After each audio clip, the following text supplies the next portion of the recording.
आज हम on to या सब्जेक्टिव फंक्शंस के बारे में समझेंगे। सपोज कर लीजिए, लेकिन ऑन टू और सब्जेक्टिव फंक्शन समझने से पहले हमें सबसे पहले इमेज और प्री इमेज की कॉन्सेप्ट समझनी पड़ेगी। मान लीजिए ये पहला सेट है x और ये दूसरा सेट है y और हमारा फंक्शन मैप कर रहा है बिटवीन x एंड y। मान लीजिए x में अल्फाबेट्स हैं a b c और d और y में नंबर्स हैं 1 2 और 3। a ने मान लीजिए इमेज बना दी 1 पे, b ने मान लीजिए इमेज बना दी 2 पे और c और d दोनों ने ही इमेज किस पे बना दी 3। तो देखिएगा इमेज का मतलब क्या है, इमेज ऑफ ए इज 1, यानी फंक्शन जहां से स्टार्ट लेता है उस सेट के किसी एलिमेंट की इमेज किसमें बनती है, फंक्शन जहां फाइनली मैपिंग करता है, तो यानी कि दूसरे सेट से कनेक्ट करता है उस एलिमेंट पे इमेज होती है, यानी ए की इमेज क्या हो गई 1 हो गई। और अगर हम इसको रिवर्स डायरेक्शन में देखें तो 1 की जो प्री इमेज होगी वो क्या होगी, 1 की प्री इमेज क्या होगी ए होगी, तो pre image of 1 is a, 1 की प्री इमेज क्या हो जाएगी ए हो जाएगी। तो यहां पर जब ऑन टू फंक्शन में प्री इमेज की कॉन्सेप्ट जो है वो इंपॉर्टेंट है। अब देखिएगा इसकी definition, if for each y belongs to codomain, और हमारा कोडोमेन कौन सा है set y, if for each y belongs to codomain we get its preimage in x belongs to domain, और डोमेन क्या है हमारा set x, then function is called onto। यानी अगर कोडोमेन की में जितने भी y हैं या जितने भी एलिमेंट्स हैं, अगर हमें उनकी प्री इमेज मिल जाए किसमें, पहले सेट में यानी अपने डोमेन सेट में, तो फंक्शन क्या कहलाता है ऑन टू कहलाता है। अब यहां पर 1 की प्री इमेज क्या है a, तो हमें मिल गई 1 की प्री इमेज। 2 की प्री इमेज क्या है, 2 की प्री इमेज है b, तो हमें 2 की भी प्री इमेज मिल गई। 3 की प्री इमेज क्या है c एंड d, तो हमें 3 की भी प्री इमेज मिल गई c एंड d। इसका मतलब ये जो ऊपर हमने ग्राफ मेंशन किया है फंक्शन की फॉर्म में बिटवीन x एंड y, ये आपका क्या है, ये ऑन टू है, ये सर्जेक्टिव है। ऑन टू फंक्शंस को सर्जेक्टिव फंक्शंस भी कहते हैं, ऑन टू फंक्शन और सर्जेक्टिव फंक्शन। अब क्वेश्चन ये एराइज होता है कि अगर हमें किसी फंक्शन में ये चेक करना हो कि फंक्शन ऑन टू है या नहीं, तो क्या करना पड़ेगा।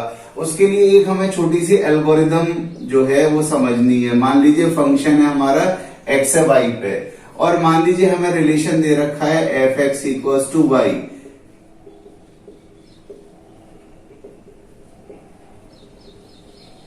पहले हम एल्गोरिदम समझते हैं, how to check the ontoness and surjectivity of the function. तो पहला स्टेप क्या है इसका, स्टेप फर्स्ट में हमें ये करना पड़ेगा, सबसे पहले कन्वर्ट फ्रॉम इक्वेशन फर्स्ट से आपको क्या कन्वर्ट करना पड़ेगा, convert from equation first x as a function of y।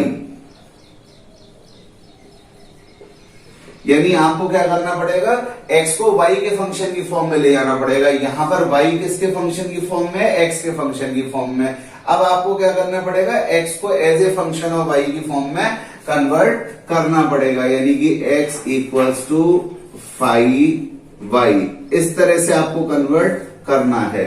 इसको आपने सेकंड इक्वेशन मान ली। अब इसके बाद दूसरा स्टेप क्या कहता है, स्टेप सेकंड, अब थ्रू द रिलेशन टू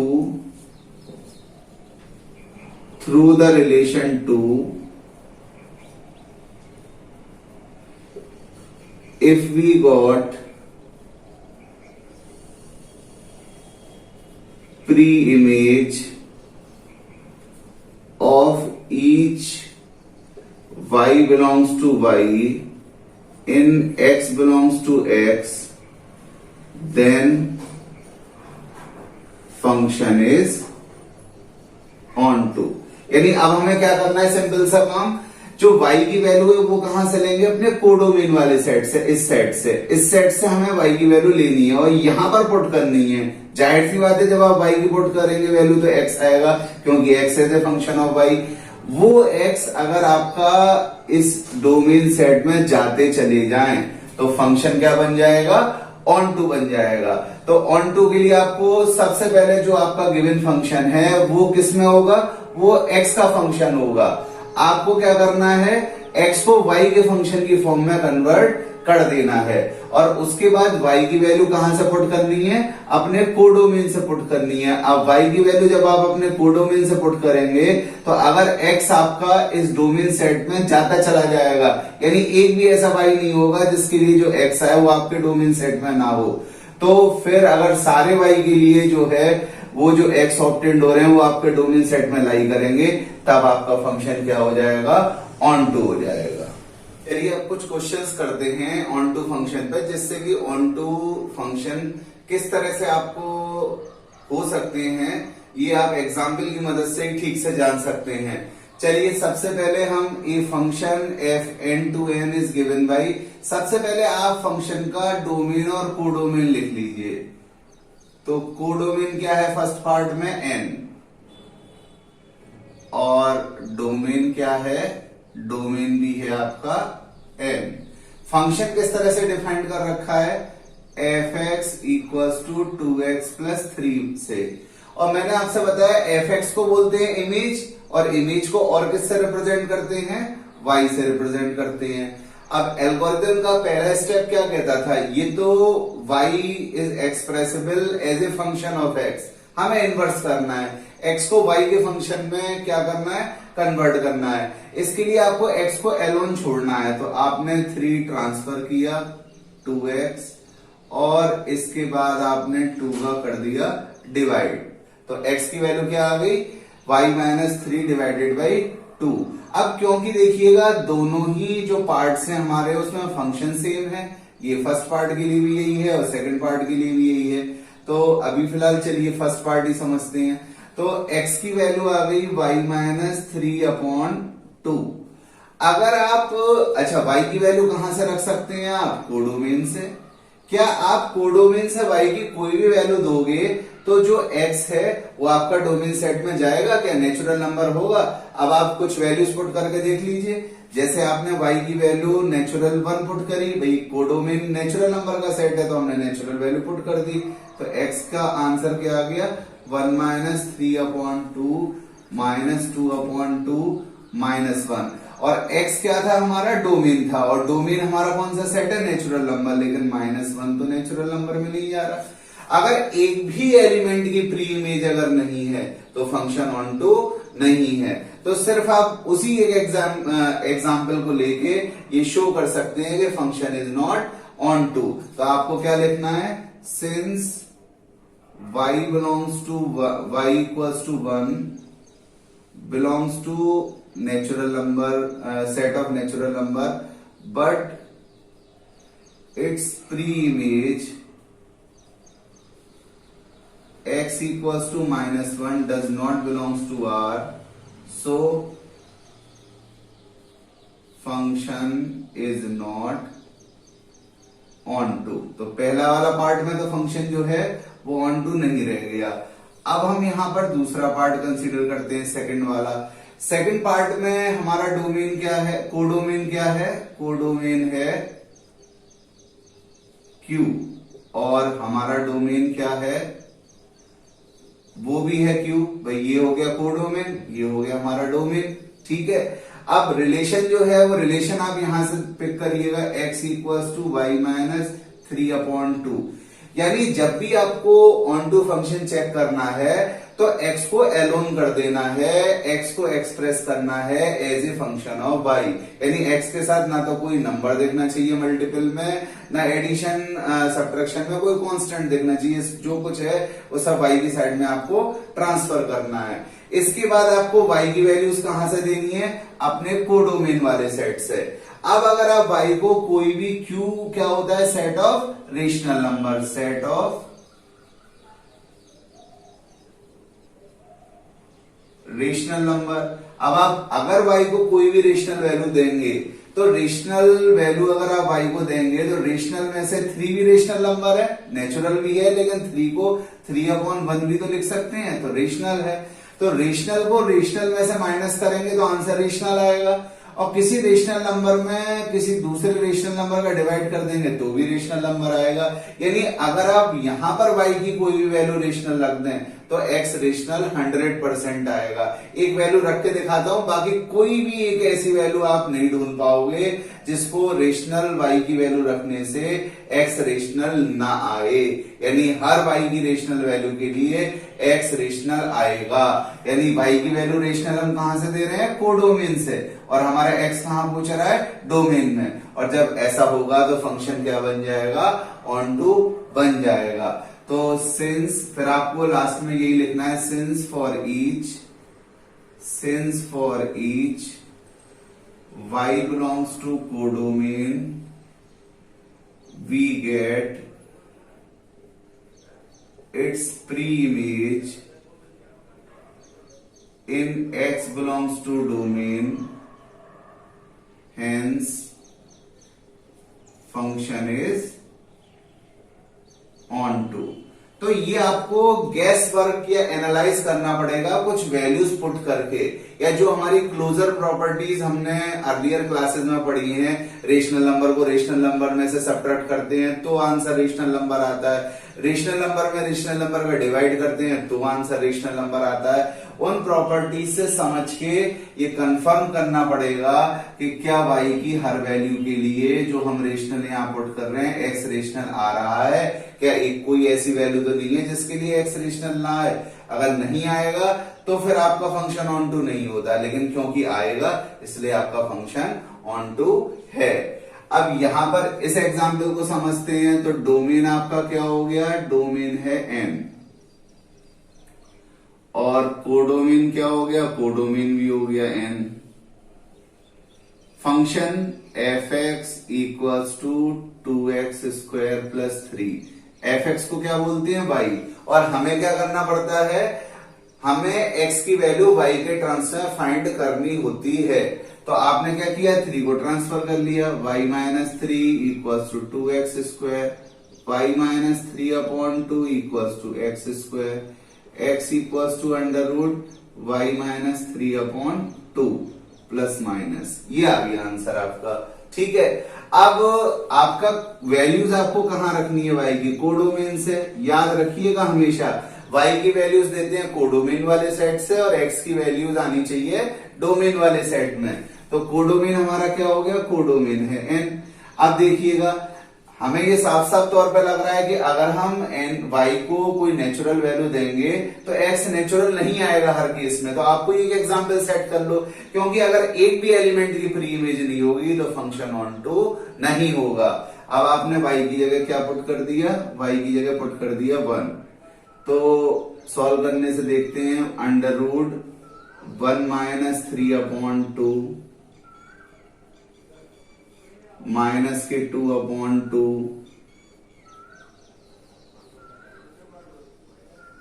और ये जो x की वैल्यू है प्लस माइनस अंडर रूट -1, ये आप 11th में कॉम्प्लेक्स नंबर में पढ़ चुके हैं। ये तो आयोटा के बराबर है। अंडर रूट -1 किसके बराबर होता था, आयोटा के बराबर, because I square is -1, so I is under root -1। तो ये हो गया प्लस माइनस आई, और ये आई इमेजिनरी नंबर तो नेचुरल नंबर के सेट में होते नहीं है, और हमारा डोमेन क्या है, नेचुरल नंबर का सेट। जब एक एलिमेंट की भी प्री इमेज नहीं होगी तो फंक्शन ऑन टू नहीं होगा। तो आपको क्या लिखना है, since y equals to 1 belongs to n but x equals to plus minus i does not belongs to n, so function is not onto. इससे क्या कंफर्म हो गया कि हमारा फंक्शन ऑन टू नहीं है। चलिए अब ये भी सीख लेते हैं कि कितने ऑन टू फंक्शन एग्जिस्ट करते हैं। ये क्वेश्चन एकेडमिक्स के लिए तो इंपॉर्टेंट है ही है, लेकिन कंपटीशन में फ्रीक्वेंटली आता है। समझ लेते हैं इसको कि मान लीजिए हमारा फंक्शन मैप कर रहा है सेट एक्स से सेट वाई पर, और मान लिया हमने नंबर ऑफ एलिमेंट जो हमारे डोमेन सेट में m है और नंबर ऑफ एलिमेंट जो हमारा कोडोमेन सेट है उसमें n है। तो जो हमें number of onto functions निकालने का फॉर्मूला है वो है sigma r equals to 1 to n। ध्यान रखना है सिग्मा में लोअर एंट्री 1 से स्टार्ट करनी है और कहां तक जाना है, n तक जाना है, और n क्या है, number of element in codomain. फिर ये कॉम्बिनेशन है, कॉम्बिनेशन की भी अपर सफिक्स क्या होगी, number of elements in codomain, और नीचे आप लिखेंगे r। यहाँ r एक वेरिएबल है। अच्छा, -1 पे भी अपर सफिक्स और लोअर सफिक्स का डिफरेंस आएगा, n माइनस r। इसके बाद फिर आपको r लिखना है जो कि वेरिएबल है, और उस पे पावर में क्या लगा देना है, m लगा देना है। m माने number of element in domain. लेकिन ये फॉर्मूला जब भी काम करेगा जब फर्स्ट सेट के एलिमेंट्स ज्यादा होंगे या इक्वल होंगे सेकंड सेट के एलिमेंट्स के, और अगर सेकंड सेट में एलिमेंट ज्यादा है तो ऑन टू फंक्शन पॉसिबल होगा नहीं। पहले आप यही समझ लें क्यों नहीं पॉसिबल होगा। मान लीजिए ये सेट x, ये सेट y, और दूसरे सेट में एलिमेंट ज्यादा है 1 2 3 4, और पहले सेट में एलिमेंट है a b c। तो अब यहां पर क्या कंडीशन हो गई, number of element in x क्या हो गया 3, और number of element in set y कितना हो गया 4, और सर्टेनली 4 इज ग्रेटर देन 3, यानी हमारे कोडोमेन में नंबर ऑफ एलिमेंट ज्यादा है। फंक्शन क्या कहता है कि जो पहले सेट का एलिमेंट है उसकी इमेज यूनिक बनेगी सेकंड सेट में। तो मान लो a ने इमेज 2 पे बना ली, b ने इमेज 1 पे बना ली, और c ने इमेज 3 पे बना ली। अब समझने की बात यह है कि यहां पर 4 की तो कोई प्री इमेज है ही नहीं, और ऑनटू की कॉन्सेप्ट किस पे वर्क करती है, प्री इमेज पे। अगर एक भी एलिमेंट के कोडोमेन की प्री इमेज नहीं होगी तो फंक्शन ऑनटू नहीं होगा। तो जब सेकंड सेट में ज्यादा एलिमेंट होंगे तो फंक्शन ऑनटू हो ही नहीं सकता। तो दोस्तों अगर ऐसा कोई क्वेश्चन आ जाए तो आपको 0 मार्क करना है, यानी 0 लिखना है कि नंबर ऑफ ऑनटू फंक्शन, फिर भी जानना चाहे अगर दूसरे सेट में ज्यादा एलिमेंट्स है तो आंसर आपको 0 लिखना है। बाकी इस फॉर्मूले का कैसे यूज करते हैं वो इस क्वेश्चन में हम समझ लेते हैं। अब देखिएगा हमारा फंक्शन कहां से कहां पर मैप कर रहा है, 1 2 3 से PQ पे, और हमने क्या माना है, m माने number of element in domain. तो डोमेन में कितने एलिमेंट्स हो गए 3, और 2 एलिमेंट्स हमारे किसमें हो गए, कोडोमेन में। अब हम ये फॉर्मूला इस्तेमाल करते हैं, number of onto function sigma r equals to 1 to n NCR -1 की power n minus r, r की पावर m। अब यहां पर आपने क्या किया, सिग्मा r तो वेरिएबल है, n की वैल्यू कितनी है 2, n की वैल्यू 2, -1 n की वैल्यू 2, और r m की वैल्यू 3। अब देखिए सिग्मा माने समेशन साइन होता है, और उसमें आपको वैल्यू 1 से 2 तक वेरी करनी है। तो पहले r की वैल्यू हम 1 रख देते हैं, r की वैल्यू यहां पर r आ रहा है 1 रख दिया हमने, यहां पर r आ रहा है, r की वैल्यू क्या रख दी 1, और यहां भी r की जगह क्या लगा दिया 1। अब समेशन साइन है तो प्लस का साइन, यानी दूसरी वैल्यू लगाने से पहले हमें क्या लगाना पड़ेगा, प्लस का साइन, क्योंकि ये समेशन के लिए सिंबल यूज होता है। तो अब आपने r की वैल्यू 2 पुट करनी है, तो 2c2 -1 की पावर 2 माइनस 2, और r की जगह आपने क्या वैल्यू पुट करी है 2। अब r की वैल्यू 1 या 2, इससे ज्यादा हो ही नहीं सकती क्योंकि आपका समेशन ही वेरी कर रहा है 1 से 2 तक। अच्छा, कॉम्बिनेशन में 2c1 की वैल्यू क्या होती थी, 2c1 फैक्टोरियल 2, अपर सफिक्स का फैक्टोरियल, लोअर सफिक्स का फैक्टोरियल, और डिफरेंस का फैक्टोरियल, यानी आंसर क्या आएगा 2/1 into 1, आंसर आएगा 2। तो ये तो आंसर 2 आ गया। -1 पे 1 पावर और 1 पे क्यूब क्या होता है 1। अच्छा, कॉम्बिनेशन में अपर और लोअर सफिक्स सेम होता है तो आंसर क्या आता है NCN। आपको अच्छी तरह याद होगा, 11 की नॉलेज से 1 होता है, तो 2C1 हो गया 1 और ये हो गया -1 पे 0 और 2 पे 3 कितना हो गया 8। अब देखिएगा 2 इंटू -1 -2 इंटू 1 -2 और -1 की पावर 0 1, तो 1 इंटू 1 1, 1 इंटू 8 8 और 8 में से 2 माइनस कर दिया तो 6। तो बिल्कुल सिंपल वे है जिससे कि आप इस फॉर्मूले का यूज करके ऑन टू फंक्शंस फाइंड कर सकते हैं। ये क्वेश्चन आपका 2 मार्क्स में भी आ सकता है और कंपटीशन में तो बहुत ही ज्यादा पूछा जाता है।